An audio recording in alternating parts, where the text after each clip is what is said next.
Olá pessoal, nós somos alunos do terceiro período de Direito e vamos dar início à nossa entrevista referente ao nosso tema do projeto de extensão, que é o Direito Trabalhista.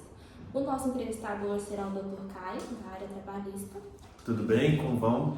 Meu nome é Caio, sou advogado aqui em São João del Rei, Minas Gerais, e faço parte do escritório Santos e Baís. E em nome de todos os integrantes do nosso grupo, a gente agradece o convite por nos ajudar em mais uma tarefa. É um prazer. E dando início às perguntas, o primeiro tópico será os direitos básicos dos trabalhadores. Então a gente gostaria de saber quais são os direitos básicos do trabalhador. Bom, direito básico, quando a gente fala de direito básico do trabalhador, são aqueles previstos na CLT, na Constituição das Leis do Trabalho. Basicamente, nós vamos falar aqui em direito à carteira assinada, ao salário, que é uma remuneração pelo serviço prestado, descanso semanal remunerado, horas trabalhadas. Então a gente especifica as horas do trabalhador que deve conter no holerite previsto dele. Então são vários direitos do trabalhador que estão especificados na CLT. A nossa segunda pergunta seria: qual a carga horária máxima permitida em lei? A carga horária ela é prevista de 44 horas semanais e não pode ultrapassar 8 horas diárias.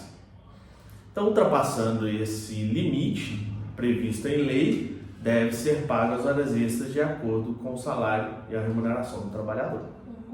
Terceira pergunta: quais os direitos dos trabalhadores em demissão sem justa causa?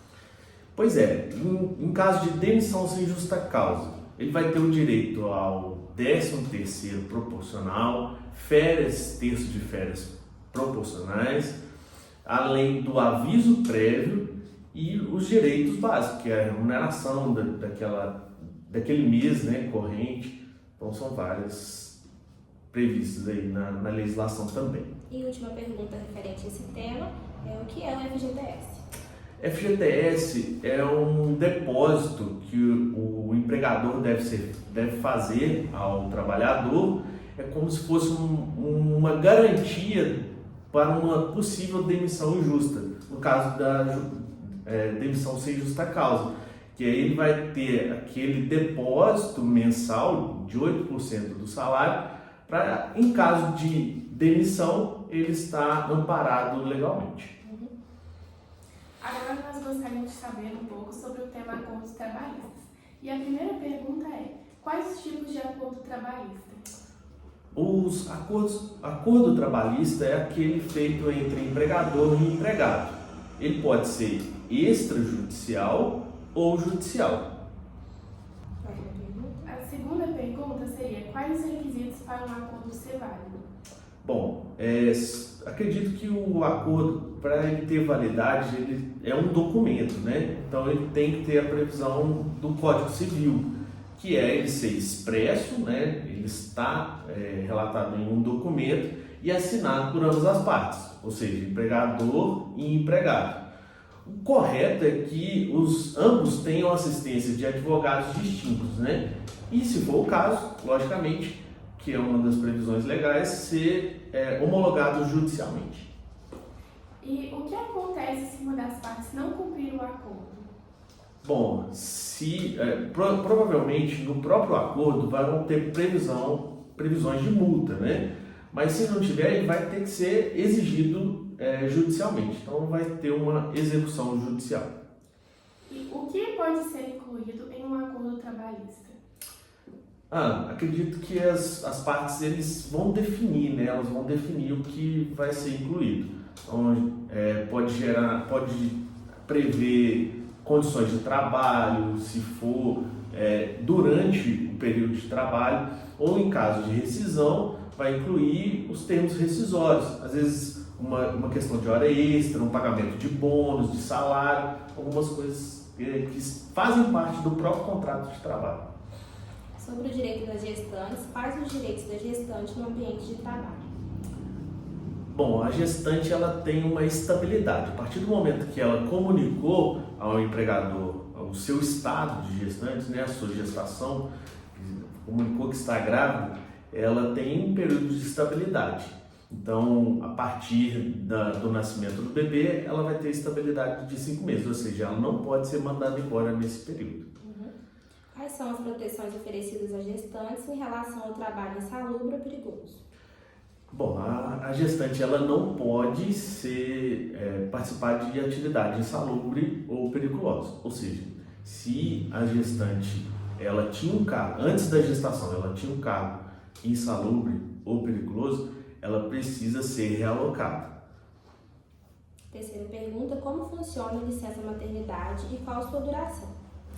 A licença maternidade é de 120 dias e ela é prevista em lei e a remuneração é feita pela própria Previdência Social.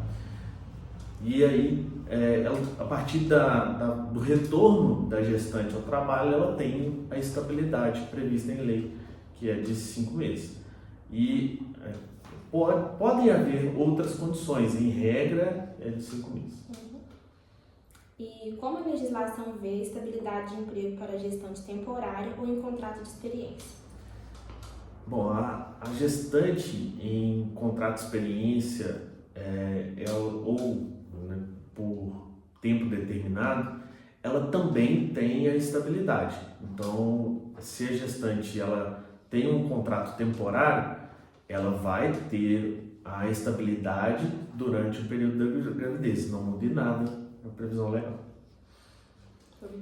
Agora, sobre as desigualdades trabalhistas, nós gostaríamos de saber o que é a desigualdade trabalhista. Desigualdade está ligada a questões de gênero e de cunho racial, né, em regra.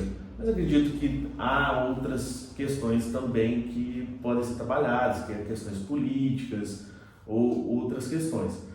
A título de exemplo, certa vez eu vi uma empresa contratando um empregado e anunciou que ele não poderia ter tatuagem. Então isso é uma discriminação, isso não pode haver. Quais as principais causas da desigualdade salarial entre homens e mulheres?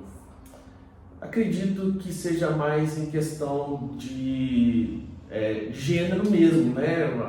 Às vezes a gente tem um histórico de que as mulheres, elas, apesar de fazer a mesma função e exercer o mesmo cargo dos homens, elas recebem uma remuneração menor.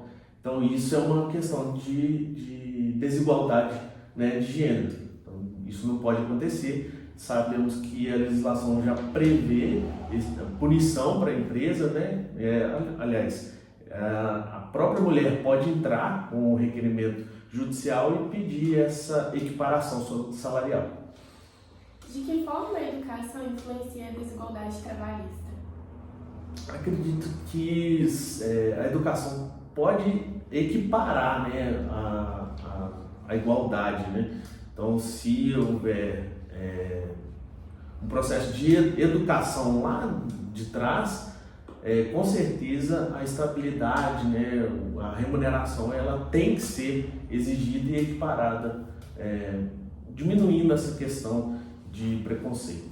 Bom, pessoal, essas foram as perguntas e respostas, com a presença do Dr. Caio, tirando as nossas dúvidas e podendo contribuir para tirar a dúvida de muitas pessoas também. Eu gostaria de agradecer essa oportunidade de falar com vocês, alunos do direito, acadêmicos. Isso é muito importante para mim, né? Um agradecimento ao meu trabalho, porque a gente consegue visualizar, né, de uma forma positiva, porque eu já estive aí do lado de vocês e já passei por essa experiência. Então muito obrigado, Amanda, Raquel, pela oportunidade de poder estar falando com vocês aqui hoje. Eu acredito que compartilhar o meu conhecimento, mesmo que um pouco dele, para vocês, convido vocês, né, a estar na prática com a gente aí no futuro próximo e todos, né, envolvidos nesse projeto. Parabéns aí pela excelente matéria nesse trabalho.